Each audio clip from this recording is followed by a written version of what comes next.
I'm Dr. Lisa Belisle, and you are listening to or watching Radio Maine, our video podcast where we explore and celebrate creativity and the human spirit.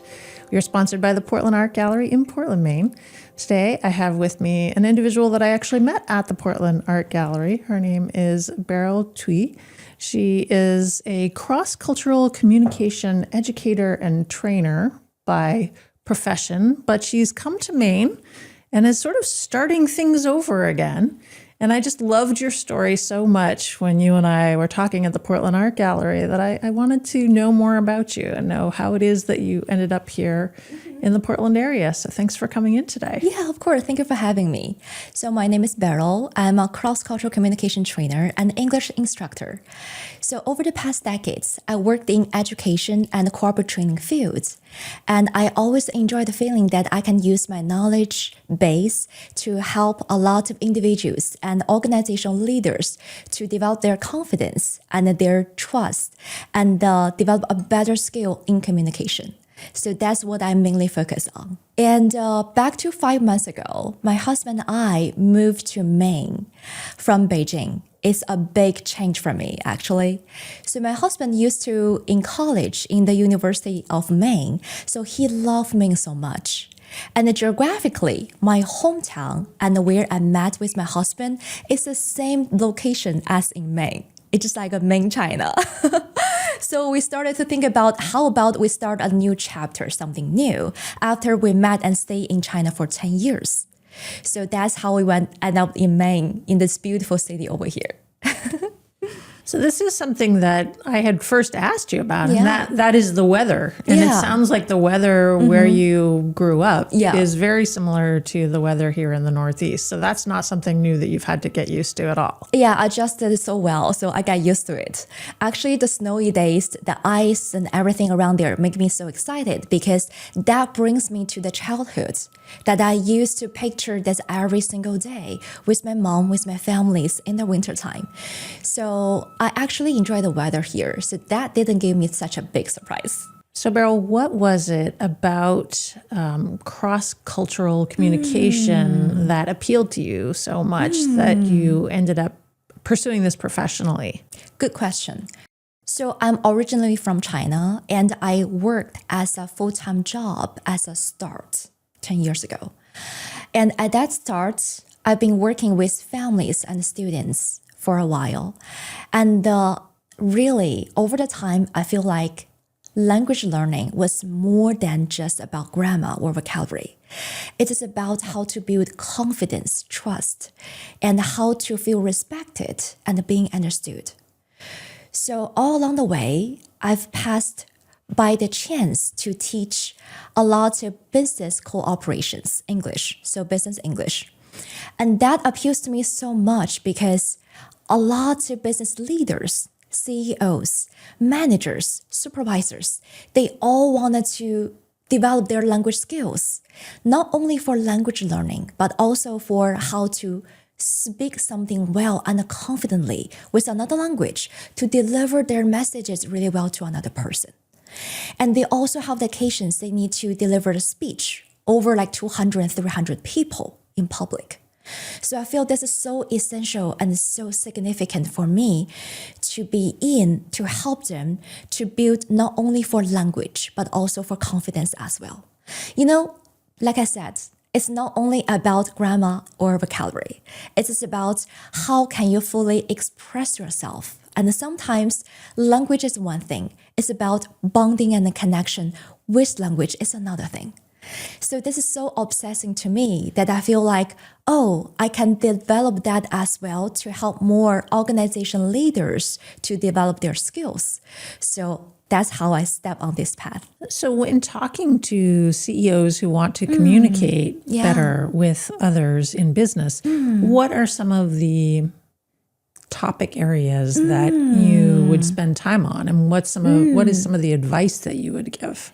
That's a good question. So usually they want to know more about business meetings, negotiations, and online meetings, and so many topics that I feel like, how can I translate my mother language, Chinese Mandarin, and to English to fully develop really well and to use that skill to talk with another party. So they feel so struggling sometimes when they feel like, oh, I really want us to say this slang or idioms in my own native way. That's the best way to deliver it, but they don't know how to. So I'm here to help them. Oh, that's how you say it, how to simplify it.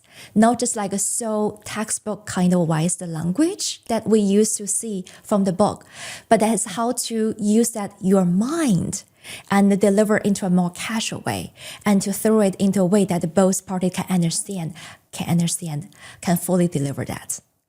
So that's the part I feel like, oh, that's the part that I can jump in and to help them to develop. So it sounds like that's more about translating an idiom into something that is less sort of word for word. Yes. Are there other things about communication, posture, eye contact, other things like that you would also provide instruction on? Yes. So that part is about presentation and speech. This is one of the lessons plans that I made. So for helping them how to stand up to deliver the whole speech, like 5 to 10 minute speech in front of others. So this is actually very daunting for them at the very first start because they are so used to read and rely on the translation tools. But how can they get rid of script and just talk with another person one-on-one or with a group of people to say something, but they also have to acknowledge some of the mistakes or worse, they mispronounce that in front of others, but they want to get their basic ideas right. So that part need a little bit push. So I'm here to evaluate, give them feedback, give them a lot of the useful information that they can develop and learn in the next time. So, practice makes perfect. It's usually they need a lot of practice and then to review their mistakes. And even they feel so embarrassing, so awkward at the first start, but they need to review that to improve. That makes sense. Yeah. And how about this idea of cross-cultural communication? Are there things that you noticed that in English people were doing from a communication standpoint that you wanted to make sure that the people you were working with understood because the culture was fundamentally different? Exactly. So that happens with the daily conversation, my husband and I. My husband was born in Colorado and he met me in Beijing. So when we were starting today to talk, it's actually just like, oh, there are so many things that we understand each other, but sometimes it's about the mindset are different. So in China, in Chinese, we actually trying to be so humble and trying to be not that direct with everything. So he is very direct, but with others, when he talked to others, other people probably think this is actually rude. So that made me feel like, oh, it is not because of the behavior, rude or politeness. It is about the mindset. It's about decades of years of the cultural differences made us different.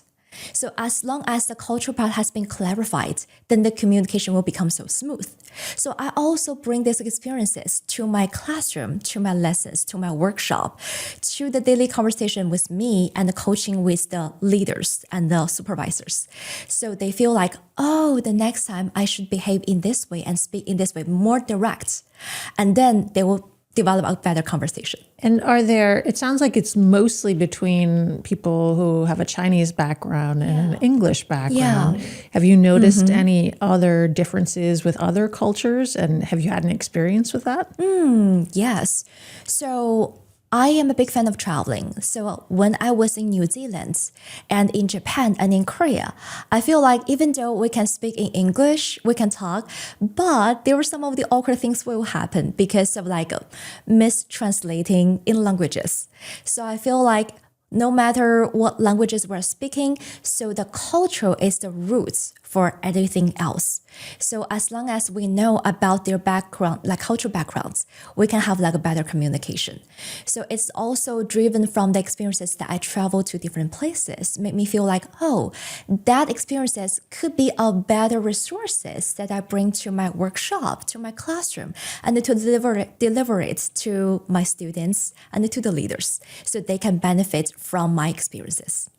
Yeah. You and I met at the Portland Art Gallery, and I was impressed because you had You had gone online, you went to Eventbrite, you noticed that there was an event that we had put out there for the general community, and you showed up just because you were interested in the event and you like art and you like art galleries and you were willing to connect with people. Yeah. So it seems like you have a certain level of comfort around connecting with people that you maybe have never met before. Exactly.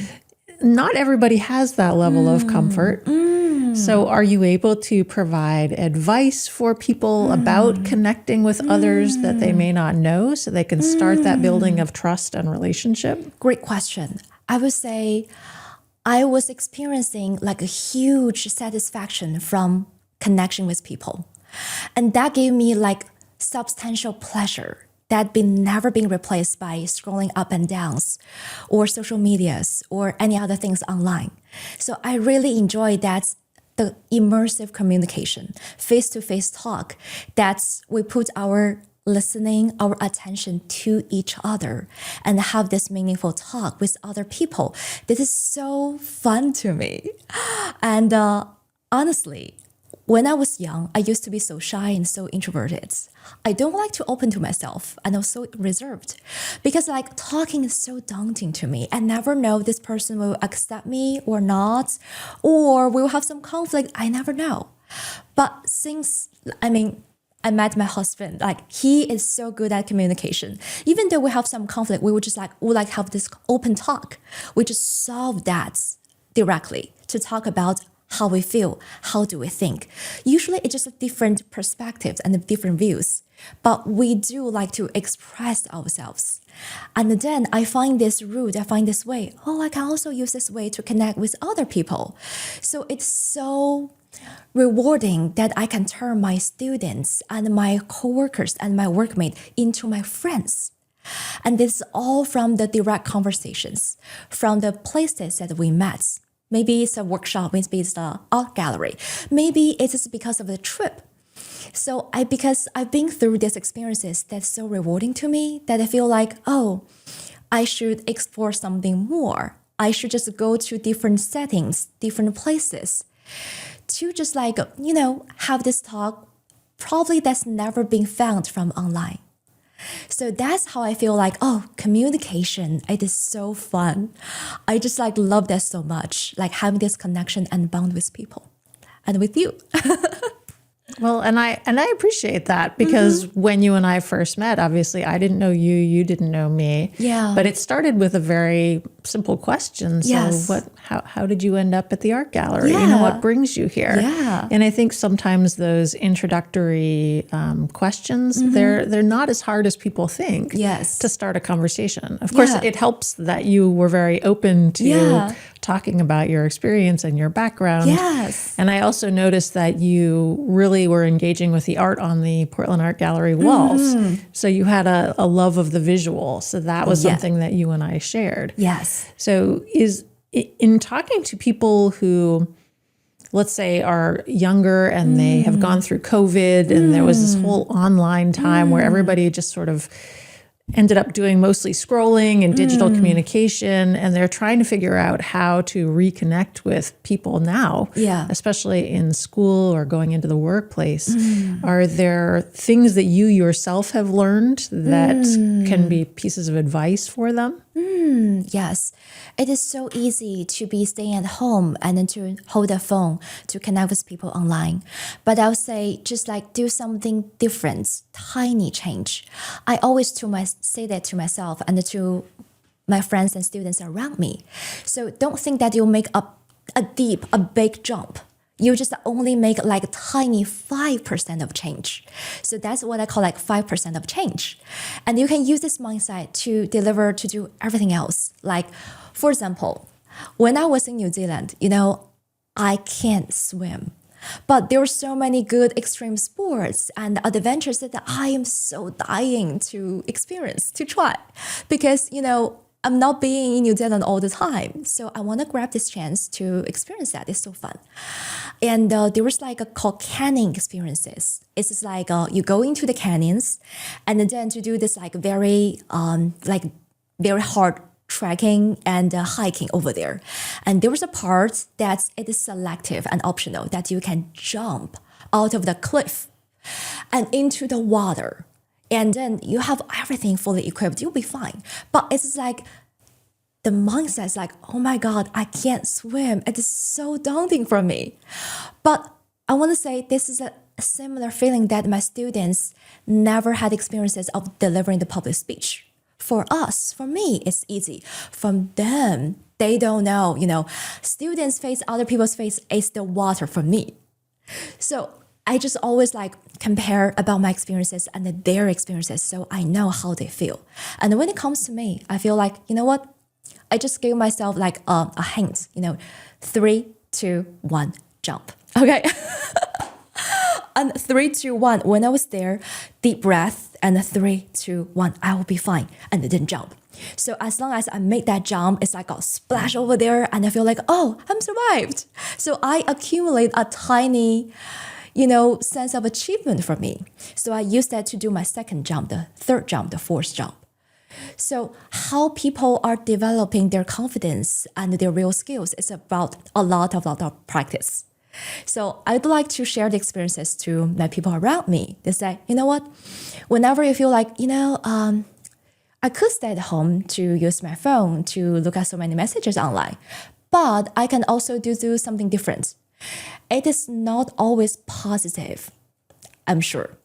But if you experience something awkward or ashamed or something bad, it registers experiences for you. And that turns to a memory when you're looking back. You know how I feel like sometimes when I look at social media, I feel like I'm only a spectator. I'm not actually experiencing.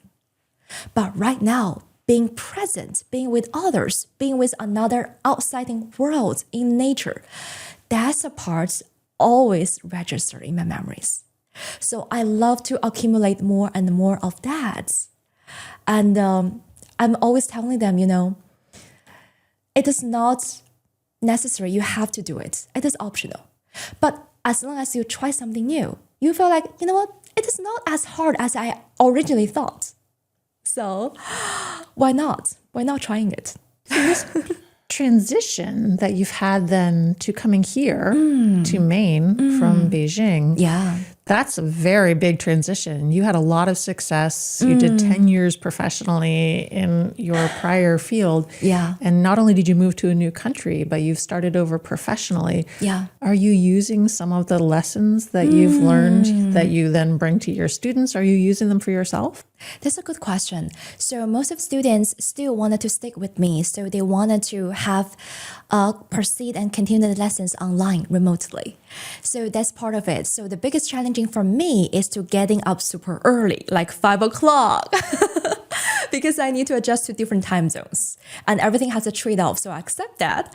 And the fun part is that because I am in the new surroundings, so I would like to share my experiences about how do you feel in this way and how is something actually look like right now. Some of the information you look for AI tools are wrong.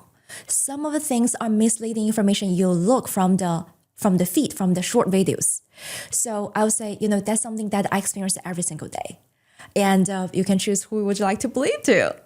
So I would say that is so precious for them to know about what it's really like and how does the conversation really proceed in that way. For example, learning a second language always begin with like, hello, how are you? And goodbye, I'm sorry. And sometimes in our Chinese cultures, we kind of like apologizing, something like we keep saying sorry all the time. But I'm going to tell them there are some of the situations and scenarios you don't need to say sorry or you cannot say sorry because you are sharing the accountability on it. So that's some of the insight they would like to hear more. So I would say they still would like to proceed in the lesson with me online. It's just because of the experiences that I'm experiencing every single day. And from here, that when I meet more people from the workshop, from the social settings, from traveling to Bal Harbour, and there are some of the people who know that I'm from Asia, from China, and they actually share their experience that they were in China to me. And we have this connection, this bond all together. And somehow they're actually saying that, you know what, I really wanted to learn Mandarin with you. and some of the people who wanted to learn Mandarin with me. And I feel like this is such like a blessing for me because I can also share what we actually say in my mother tongue, in my native language. This is not actually what you learn from the textbook. So in essence, it's all the same. So I've been seeing so many students and so many people, they are so good at reading. But for listening, it's actually they need more practice. They feel like, oh, I shouldn't say that. This is the old-fashioned way. Because when you say that, you never know. This is more like, because when you say something, people will say, oh, you are more like a modern, like city girl. Or your language sounds more like 50 years old. You never know until you make that conversation. So that's the part I always really enjoy. And they feel so engaging because it's from my everyday life. I'm intrigued by the fact that you study calligraphy. So we've been talking a lot about communicating in one way, which is verbal and human, and calligraphy is communicating in a different way, and it's a very artistic way. Yeah. How did you get interested in that? And talk to me about that sort of journey for you. I love talking about that. Oh my God. When I was 15 years old, I never thought about I'm going to bring my calligraphy artwork to the United States. So that started with like very, very coincident things like when my classmates are all developing their musical skills like violin, like guitar, like piano. And then, like people like to show off when we're getting together in the classroom. They say, hey, I've been learning that A, B, C. And I feel like, somehow, just like a teenager just wanted to learn some of the skills. Have something to say, in front of their friends and classmates. So there was one time there's just like calligraphy teacher come into the classroom, into the school, and then to show the beautiful artwork with the characters in it. And I feel so impressed, like, oh, so the everyday character that I'm writing can turn into the artwork. Amazing. So I feel like, how about I try it? I give it a shot. So I talked to the calligraphy teacher and I signed up for the lessons. And then they actually just gave me the heads up, you know what, this is gonna to be not that easy because you need to practice that single word for hours and hours. Do you feel that you can do it? Because they gave me the heads up that I want to say, you know what, I'm going to be outstanding, I can do it. So at first, I know this is not going to be easy, not with other kids like, you know what, this is so hard, so I drop. No. So I know this is going to be hard. So I wanted to be the best. So I expressed my extra endeavor and hard working on that. So it's a group access. It's a group classes.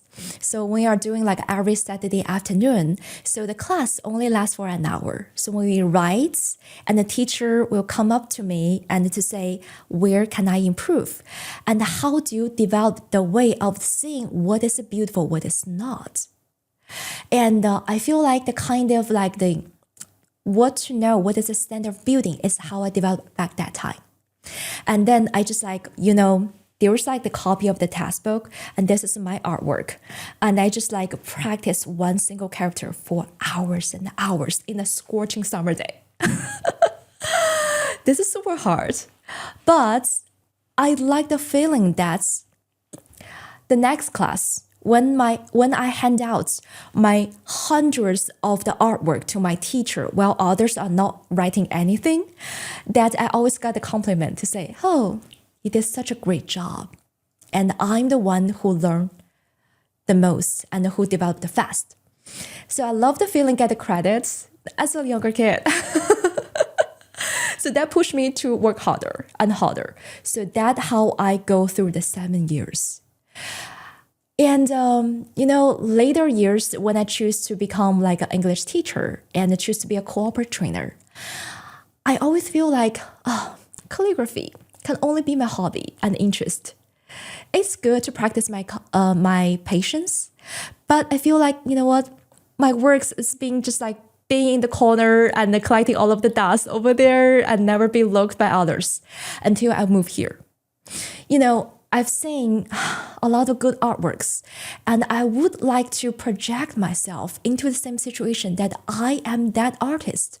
I can see how does he practice that all over the time to craft with one artwork, and that need a lot of thought. And also because the artwork doesn't have the standard answer.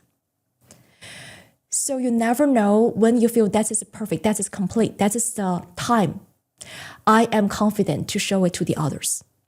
I have that self-doubt all the time. And sometimes when I feel this is good, but it's not good for the others. The other people prefer to the incomplete artwork that I feel that's not 100% good. So that is so, this is like so interesting to think and to talk. So that feel like, when I go to the art gallery and when I go to the museum, when I go to the craft shop, that I feel like, what? I understand. I feel like I have this silent communication with the artwork that who is putting a lot of effort over there that nobody can see, but I can. It's just because of the experiences over there.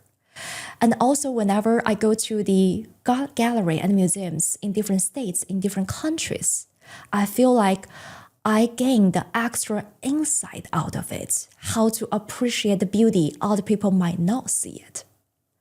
So just like calligraphy bring me a lot of benefits that I never seen, I never thought I could have 10 years ago. That I'm glad that I've learned that. And, some of the skills that when you learn, you never know that when it will lead you and to what destination. But you just need to trust that will lead you to the one way. I will either connect you with another artwork or with another people, with another artist, or with another interview opportunities. Yeah. I love that answer. I think that what you're talking about makes a lot of sense, and that there are sometimes the path is very clear and other times you don't really know exactly what you're supposed to be doing, but you just think, I'm just going to go forward. Yes. I'm going to do this thing now. Yes. So as I'm talking to you, I'm thinking there are probably going to be people who want to connect with you, who might be interested in the types of things that you're teaching. What's the best way for people to get in communication with you? That's a good question. So I actually am about to build my own personal website. So my name is Beryl, Beryl. And I also thinking about I'm going to provide the services about calligraphy. So from the past several weeks, there are people come up to me to say they love the artwork. I actually just like write them and I give them as a gift. And they love the artwork and also the story behind it. It is usually like we will meet for like a 10 to 20 minutes consultation about what do you feel? And why, like it's more like a personal talk. Then I can put their own personal thoughts into the artwork they wanted to present.